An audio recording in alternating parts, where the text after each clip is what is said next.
We are in the book of Judges, chapter 14, and let me read a bit of stuff to you tonight. Samson went down to Timnah, and there he saw a young Philistine woman. When he returned, he said to his father and mother, "I've seen a Philistine woman in Timnah. Now get her for me as a wife." His father and mother replied, "Isn't there an acceptable woman among our own relatives or among all our people? Must you go to the uncircumcised Philistines to get a wife?" But Samson said to his father, "Get her for me. She is the right one for me." His parents did not know that this was from the Lord, who was seeking an occasion to confront the Philistines, for at that time they were ruling over Israel. Samson went down to Timnah together with his father and mother, and they approached the vineyards of Timnah. Suddenly a young lion came roaring toward him. The Spirit of the Lord came powerfully upon him, so that he tore the lion apart with his bare hands, as he might have torn a young goat. But he told neither his father nor his mother what he had done. Then he went down and he talked with the woman, and he liked her. Some time later, when he went back to marry her, he turned aside to look at the lion's carcass, and in it he saw a swarm of bees and some honey. He scooped out the honey with his hands and ate as he went along. When he rejoined his parents, he gave them some, and they ate too. But he did not tell them that he had taken the honey from the lion's carcass. Now his father went down to see the woman, and there Samson held a feast, as was customary for young men. When the people saw him, they chose 30 men to be his companions. "Let me tell you a riddle," Samson said to them. "If you can give me the answer within 7 days of the feast, I will give you 30 linen garments and 30 sets of clothes. If you can't tell me the answer, you must give me 30 linen garments and 30 sets of clothes." "Tell us your riddle," they said. "Let's hear it." He replied, "Out of the eater came something to eat, out of the strong something sweet." For 3 days they could not give the answer. On the 4th day they said to Samson's wife, "Coax your husband into explaining the riddle for us, or we will burn you and your father's household to death. Did you invite us here to steal our property?" Then Samson's wife threw herself on him, sobbing, "You hate me. You don't really love me. You've given my people a riddle, but you haven't told me the answer." "I haven't even explained it to my father or mother," he replied. "So why should I explain it to you?" She cried the whole 7 days of the feast, so on the 7th day he finally told her, because she continued to press him. She in turn explained the riddle to her people. Before the sun set on the 7th day, the men of the town said to him, "What is sweeter than honey, and what is stronger than a lion?" Samson said to them, "If you had not plowed with my heifer, you would not have solved my riddle." Then the Spirit of the Lord came powerfully upon him, and he went down to Ashkelon and struck down 30 of their men, stripped them of everything, and gave their clothes to those who had explained the riddle. Burning with anger, he returned to his father's home, and Samson's wife was given to one of his companions who had attended him at the feast. Now I'm going to stop reading there for a moment, and we'll pick up as best we can with the details. There's the map again. We looked at that a little bit last week, right at the very end of our session. You can see Timnah right below the red bubble there on the land. The areas where Samson was actually from, or a little bit to the right, over by, I don't know if you can read it well, but there it shows you where Eshcol and Zorah are. That area, of course, was dominated by the Philistines out there on that plain. They had iron chariots, and on flat ground, nothing could beat them at that point in time. They were just an unbeatable force. And so the tribe that was that assigned that area was the tribe of Dan. And that's the tribe that Samson was from. And Samson's father was a Danite. Samson was a Danite. And so they were really part of the people that had not found the faith and blessing to actually conquer their portion of the territory. Now, remember we looked at that sometime before, like 600 men from the very town that Samson was from got impatient with waiting for an opportunity to try to take the land that they were assigned. So they went way north, and there they conquered what was the town of Laish. It was a Sidonian, a Syro-Phoenician town way up in the north. They conquered it because it wasn't defended at all, didn't have a standing army, was far away from, you know, the people that were of the same ethnic group. And so they were able to conquer it, and that became, they changed the name and became the town of Dan. So that's just a little bit of background. We looked at that last week. So that's where all of that is. You know, hopefully that helps you understand how things are sitting around. All the action, for the most part, almost all the action that we've seen throughout the book of Judges has happened in this general vicinity, and then a little further east across the Jordan. And so the you know, all of the happenings for the most part were right in the central portion of Israel. So having reviewed all that, we'll move on into this and look at a few things. Now, the woman that Samson saw was a Philistine. Samson's parents objected. Now, recall, Samson's parents were the ones that were really responsible for him maintaining his status as a Nazarite. He was born into that status, and the angel had instructed his parents to make sure that they followed the commands that were given to them concerning that Nazarite status. And so, you know, he never really had an opportunity to know anything else but living according to the Nazarite standards. You know, he didn't take a vow. The standard Nazarite would take a vow. I take a vow to be a Nazarite. They would announce it by a verbal declaration, and for however long they said they would be a Nazarite, then they were obligated to follow the restrictions that were in the vow. Samson never took a vow. His parents kind of in a way took the vow for him.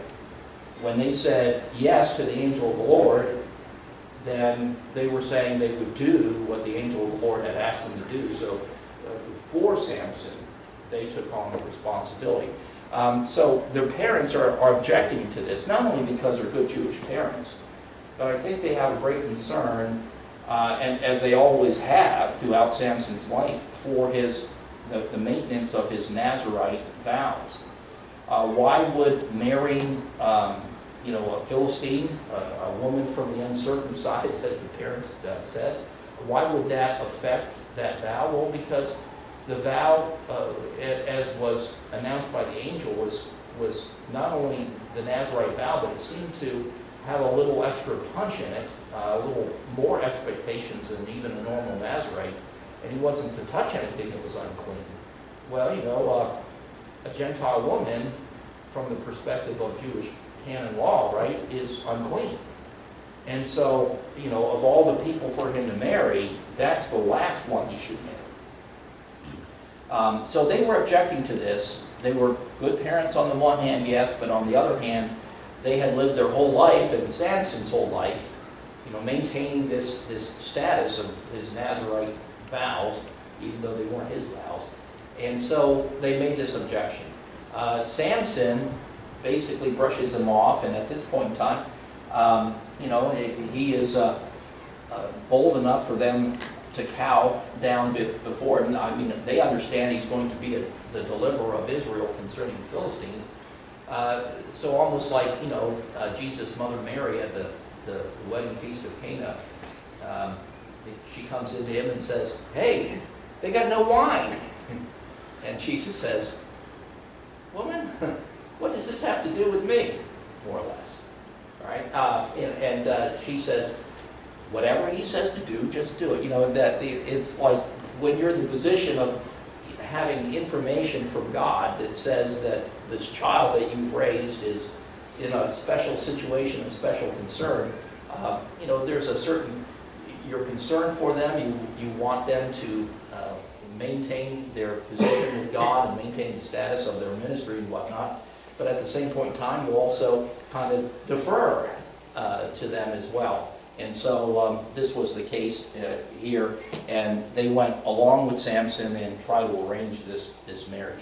Now, there's some things that are interesting about this, and this really traces throughout the story. It says that they didn't realize that God was in it.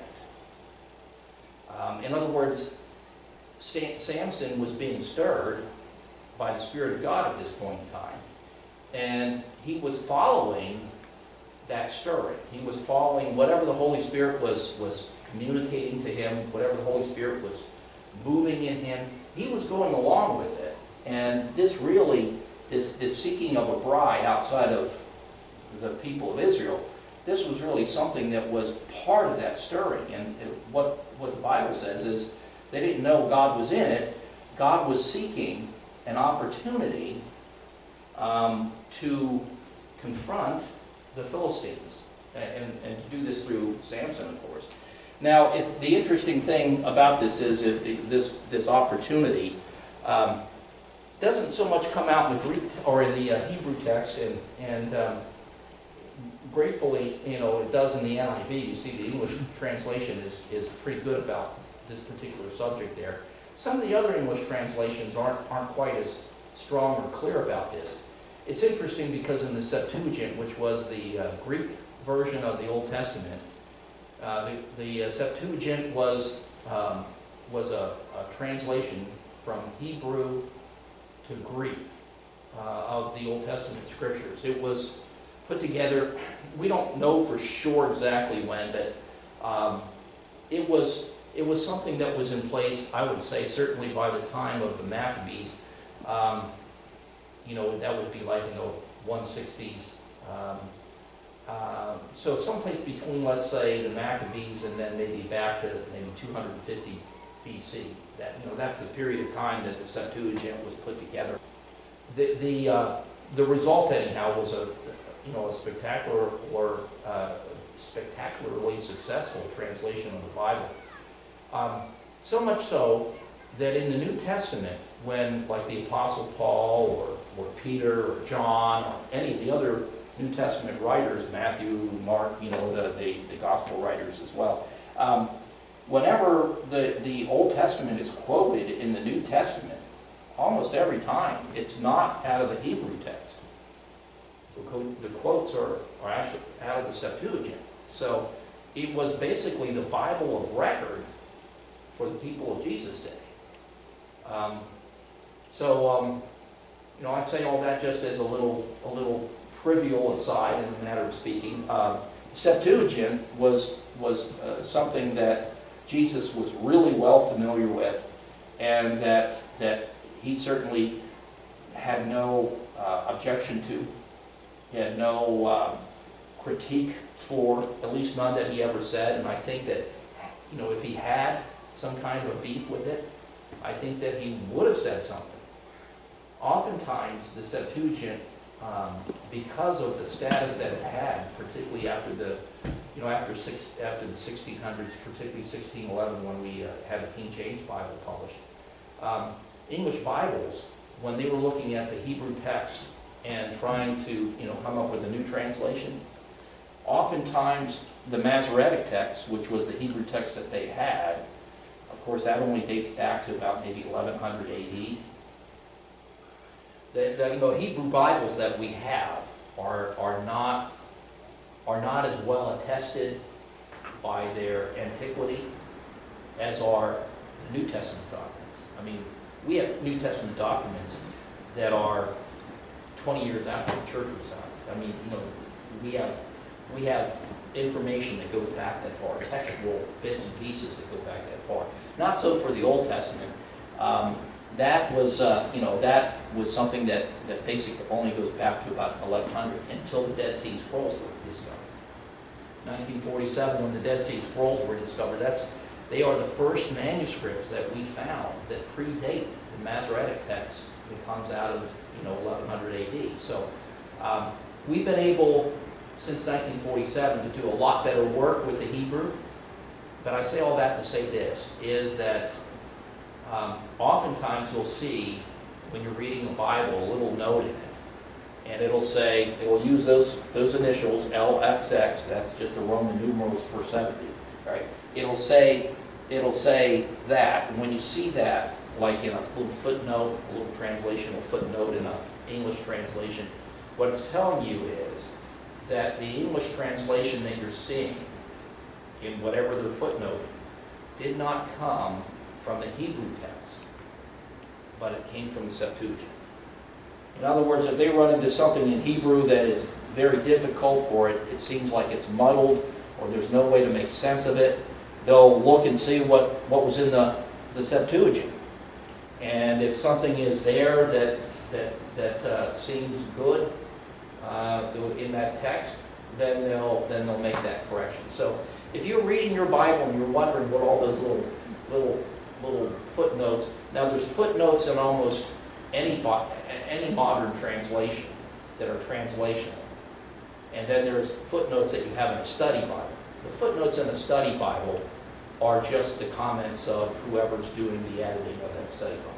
But the notes that are right under the text, usually really small print, those are translational notes, and they deal with things. So whenever you see LXX there, that's just telling you that the Hebrew there was very difficult, if not impossible, to deal with, and so they went to another ancient source for that particular place, and they found it in the Septuagint. That's what we used. So just gave me a little excuse to talk about that for a little bit. So anyhow, why am I bothering with it? Well, I put up there Romans chapter 5, verse number 6. Anyone know what that verse says off the top of your head? It's always good to ask. You never know. That verse talks about, at just the right time, Christ came. At just the right time. And the word for the right time is kairos. There you see it. That is, in the Septuagint, the same word that's used talking about God was seeking an opportunity. Right? So in the Septuagint, it says God was seeking kairos. And, in Romans chapter 5, verse number 6, it says, talking about Jesus, that he came at just the right time. It was the opportune time. It was the perfect time for Jesus to come. And that's the same kind of thing. So what this Scripture is trying to tell us is, even though, as we read through this account, it seems kind of chaotic, and it seems like, everything is working with maybe a morality that we could say was, more than slightly suspect. The fact of the matter is, it all comes back to this statement that's made relatively at the beginning of the story. That all of this came out of God seeking the right moment to move against the Philistines. And this is the way that he did. Okay? So, I've said that the judges have shown us great fallibility in their character, and they've shown us oftentimes very weak faith. By the time we're done with Samson, we'll think that we won't know if he's a good guy or a bad guy. Really, it's that kind of a checkered kind of testimony. But the thing about it is, he was God's chosen instrument, and God stirred him in the direction that he took, even though it just kind of like is mind-bending to us. So God was seeking this opportunity. All of Samson's course that we see in the story was something that God more or less just pushed him into, kind of just pressed him forward. And it was because God had an end in mind, and it was to bring down the Philistines in their governance over the Jews. Now, he went on the trip to Timnah with his parents, and while he was doing this, now it says that he goes with his parents, and it says that he was alone when the lion attacked. So, that seems like, how do you put those two things together? Well, they're just two details that are not necessarily true over the whole time the trip was taking place. So he did go with his parents, but it doesn't mean that he was with them at all times, or even that they weren't, a few hundred yards ahead of them or something like that. They were on the road, or they were making their way to Timnah at the same time, but not necessarily always in the same company. When Samson was alone by a vineyard, now he wasn't supposed to go near him, all right? So there's that. But when he was, approaching Timnah, a lion attacked him, and the Spirit of the Lord, again, just kind of inspired him, just stirred within him, and he tore the lion apart like it was nothing. It says he tore it apart like it was a young kid or goat. I got to tell you, I think that a young kid or a goat would be pretty hard to pull apart if it wasn't cooked. Maybe that's what they meant, but whatever it was, it's just trying to point out that he just really had no trouble at all dealing with his lion. He just beat it to smithereens. So he killed the lion with his bare hands, and then he, proceeded on his journey. He didn't say anything about that to anyone. So they got to Timnah. The arrangements were able to be made. They went back to their hometown for whatever period of time was agreed upon, and then they made their way back when it came time to actually go through the ceremony, go through the marriage. On the way back, sometime later, to actually go through the ceremony, he turned aside on the journey and said, "I got something to do. Let me take care of it, whatever." And who knows what it was that. If you're traveling, there's certainly always some excuse that you can make to step away privately for a moment or two. He made such an excuse, and off he went, and he went to the carcass. Now, there, what does that tell you? That was not something the Spirit of God was stirring. This is Samson, right? So this is where we have kind of two things going on in this story, right? We have some weird details that we come to understand that God was in it, that God was behind. They didn't seem right, like marrying this Philistine woman. There are details that didn't seem right because they seemed to go against the Nazirite vow and holiness and all that kind of stuff, but God was in it. And then there's details in the story, that are all on Samson. They had nothing at all to do with what God was trying to get done in him or anything else. This is one of those details, right? God's not to blame for this at all, right? Ultimately, God takes it all and uses it in part of the process that he ends up dealing with the Philistines through. But Samson going off to a dead carcass. Now, why was that wrong? He was a Nazirite. He was not supposed to go near a dead carcass. He wasn't even supposed to go near a dead carcass if it was relation, his family, close family, father and mother. He wasn't allowed to go near the dead body because it would bring uncleanness to him and would break the Nazirite vow. And if you broke the Nazirite vow, nothing happened to you. What you had to do is you had to make a certain sacrifice. You had to shave your head again, just like at the start of it. And then you had to start the counting off of the days of the vow all over again. So, you just have to begin again if you mess up your Nazirite vow. So that's all that would have been in play. But he did not even in his own mind have the judgment, or maybe we could say have the dedication to his status as a Nazirite to avoid these kinds of things. It seems like maybe his parents had taken too much of the responsibility throughout his life, and he did not know how to be responsible for it himself. That's a supposition. It's not like the text tells us that. But it kind of seems that way, at least it does to me, that this is just the mark of somebody who was never made to live up to the responsibility himself that he had, that mom and dad always were doing it for him. Is there a lesson there for us as parents? Maybe in our day and age, I would say probably so. It's not a terrible thing for parents to want to do for their children, want to look out for their children, want to make sure everything is going well for their children.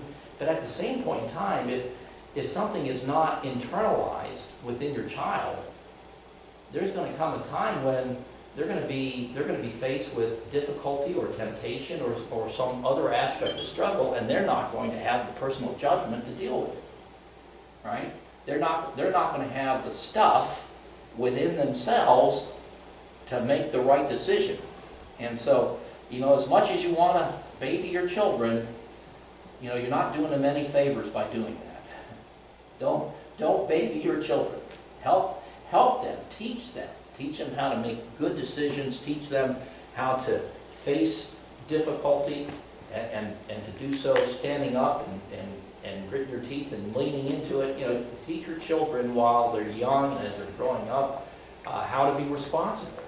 Because if you don't do it then, when they grow up, they're not going to succeed in those moments that count. And this is, possibly such a moment for Samson. Don't want to read too much into it, but it does seem to me like this is something that's not blamed specifically on God, and that certainly seems to be out of bounds for what he was doing. Now, the thing that makes it worst of all, right, is that he scoops into this dead body, bees swarming around, it's a honeycomb. He scoops into this dead body and grabs out the honey. Now, that's pretty gross. But then it proceeds to say, and started eating it. When he caught up to his parents, he gave them some, didn't tell them from where it came, and they started eating it too. So it's like, oh my goodness, it just spread your misery around. But it's just a wild and crazy story. Was God in it? God uses it, that is clear. Certainly God was not surprised by it in the sense of not knowing. I mean, God is all-seeing, right? God's already in the future, right? God, there's not a time that isn't before the presence of God. He knows the end from the beginning from the end. And so God was not surprised by anything that Samson did. So everything that Samson did was in some sense used by God in part of the process of getting done what he wanted to get done. But this is not something that was inspired by God in a direct sense. So anyhow, he scoops out the honey out of the carcass with his hands. That alone broke his Nazirite vow. Right? The marrying of the unclean Philistine woman really never got a chance to be consummated. So even though that would seem like it was wrong-headed, heading in the wrong direction, remember God stirred him up to do that. The fact of the matter is it was never seen through to the end. And so he actually did not break his vow in doing all of that, right? So he was still in his, in the purity of the state of his Nazirite vows, even going so far as to go to this wedding.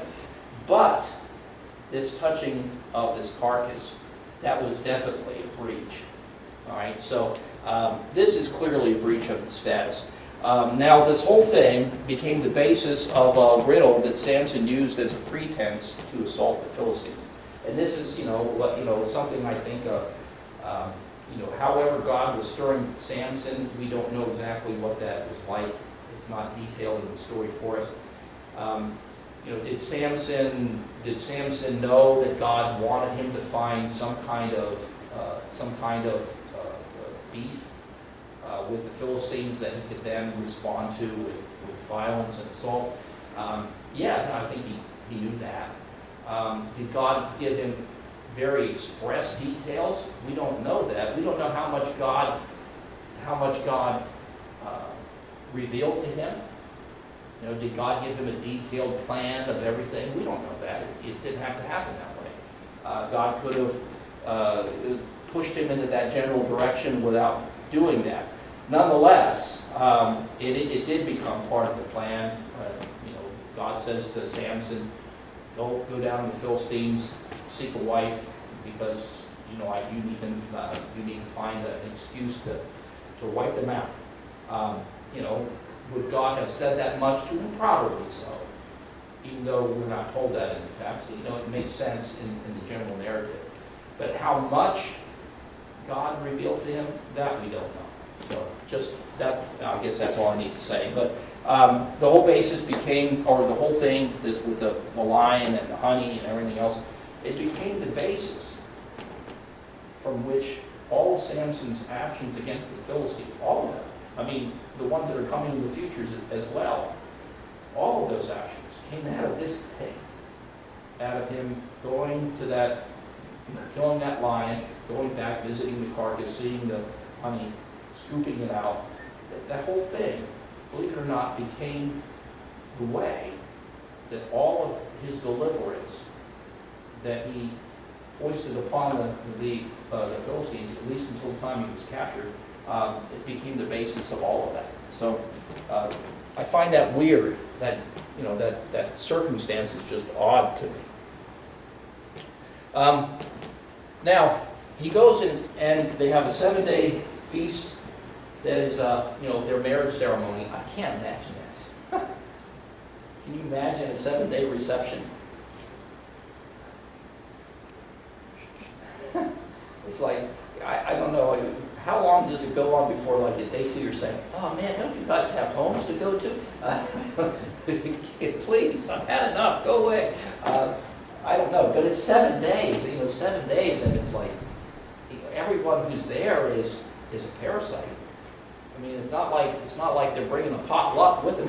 You know, so it's like 7 days of having to find places for people to rest and people to hang out and people to dwell and stuff for them to eat and drink. And, you know, not that we want to be inhospitable, but, you know, that's a lot. 7 days. That's the feast that was going on. And for all of those 7 days, because Samson puts this riddle to the 30 companions, they basically gave him a marriage party. He didn't bring one with him. They gave him one, 30 guys. You know, I don't know what the bride had, but he had 30 companions. I guess it was a Philistine ceremony. But they gave it to him, and he put a riddle to them. And he said, of course, that, you know, out of the eater came something to eat, and out of the mighty came something sweet.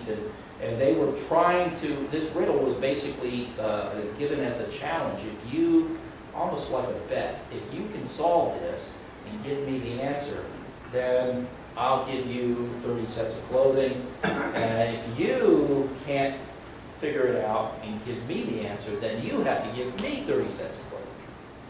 And so that was the challenge that he gave. And of course, it was all pretense. This was just Samson looking, because he knew it would blow up in some way or another. He was just looking for it to be the thing that kind of lit the spark as a reason and an occasion to bring violence upon the Philistines. And so 3 days into it, the Philistine companions are getting a little desperate because they're not getting anywhere close to solving the riddle. And you know, the riddle was not a cheap bet. I mean, you know, it was really nice clothing, and there was a set of linen plus another set of clothing. So this was something in that day and age that really represented a pretty big chunk of a person's personal possessions. And so they're getting very, very antsy, very nervous, very frustrated by this whole thing. And so they start pushing Samson's bride to get the answer. And so she's crying. Now, it says that she cried for the whole 7 days. And you think, you know, that's always a good way to start a happy marriage, right? The bride's weeping for 7 days. Oh, not this guy. Oh, please, I can't, you know, whatever it might have been. But she was whining to him minimally. And she kept on plying him and giving him, you know, all the classic manipulative things that I think are somewhat stereotypical, you know, about such situations. You don't love me. You don't really love me. You never, you know, all those kinds of things. And on this went. Finally, after 7 days of it, just when he was about at the verge of victory, right, Samson cracks. Again, what does that say? Had his parents maybe not done so much for him, maybe he would have had a little more stick-to-itiveness, maybe he would have had a little more a gumption, but whatever the case, on the seventh day, when he was on the verge of victory, he collapses in defeat, and he tells his wife. She immediately tells them. They announce the answer to the riddle. Now Samson's on the hook for 30 sets of clothing. Now again, I said he was just looking, no matter how it blew up, it was going to blow up some way. Samson was going to take advantage of that and wreak havoc on the Philistines. And that's what he did. He just went down to the next town, right? Found 30 poor slobs, What were they doing? They were just being Philistines, whatever they did on the day.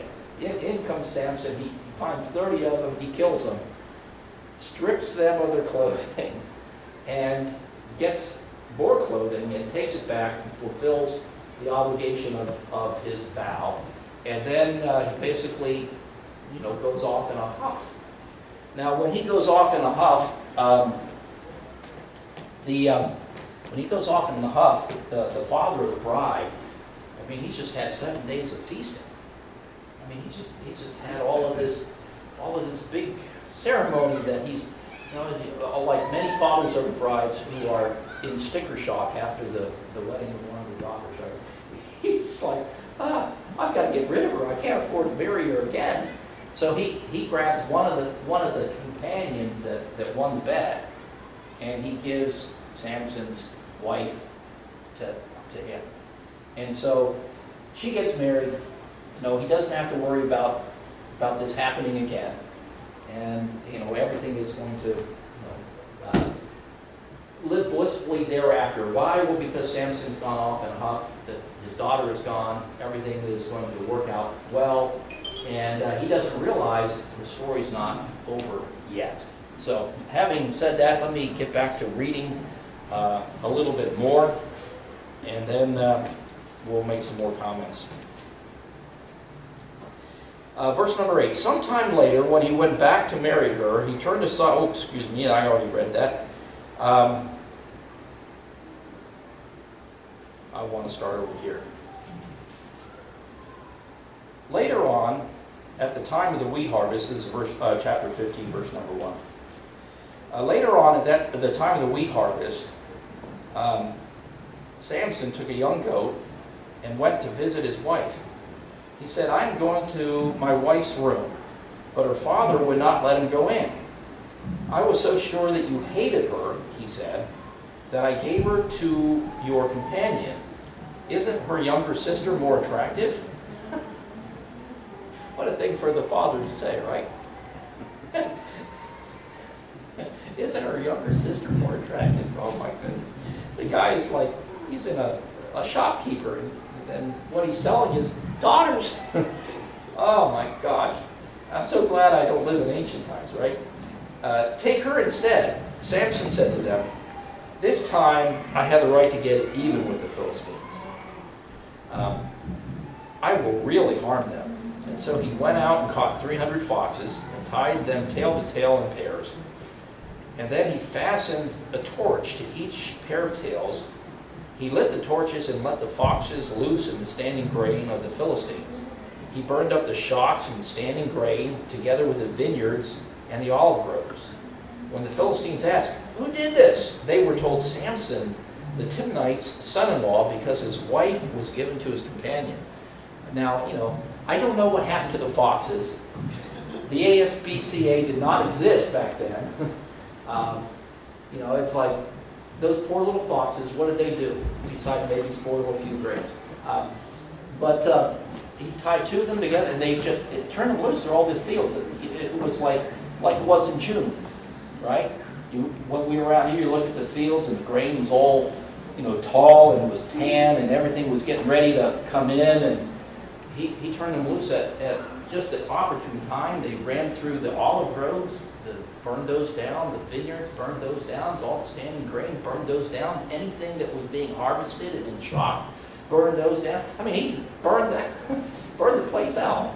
Who would ever thought that was a good way to do that? But somehow or another it came to Samson, whether it was, whether it's something in his own mind or something that the Spirit of God inspired in him. And it just caused just destruction. Now, no one died, at least not that we know of, maybe the foxes, but people were about to as a result. All the folks that were burnt out were like, who did this? You know, they wanted to get their vengeance. And Samson's father-in-law got blamed. You know, if you're going to spatter something, I guess, you know, it's good to, you know, have a shield that will take the heat instead of you. That's what Samson had in this respect. And so all of these Philistines, they turned on their own. And Samson's father-in-law and his wife, they burned them to death. You know, Samson burned everybody else out. They turned and burned Samson's father-in-law up, and his daughter killed them. And now Samson feels like he needs to get vengeance for that. So I'll pick up the story again. So the Philistines went up and burned her and her father to death. Samson said to them, "Since you have acted like this, I swear that I won't stop until I get my revenge on you." He attacked them viciously and slaughtered many of them. Then he went down and stayed in a cave at the rock of Etam. Now, so there we have ultimately the beginning of serious conflict between Samson and the Philistines. And what has been the root source of all of this? It just goes back to that last slide, right? I mean, that weird detail that Samson went to marry the daughter of a Philistine. Seems like it was not a called for thing. Seems like it would have been against his Nazirite vows. It seems like it was against the laws of Moses. It just seems like, you know, God would not lead somebody to do things along those lines. But he did lead, you know, Samson along those lines. And everything up to this point, and, you know, some of the things that will follow that we haven't gotten to yet, they all come out of that same root. So when it says that God was looking for an opportunity, for the right time, for just the right opportunity to stick it to the Philistines, just this little inconsequential thing just seemed to like pile up and build up and blow up and just cause more and more and more and more damage to the Philistines. They had been ruling over Israel for 40 years. They had been, you know, living on the, you know, the high side of life there for a long time. And just a simple little thing, like a silly story about Samson seeking a wife, was enough to begin pulling the rug out.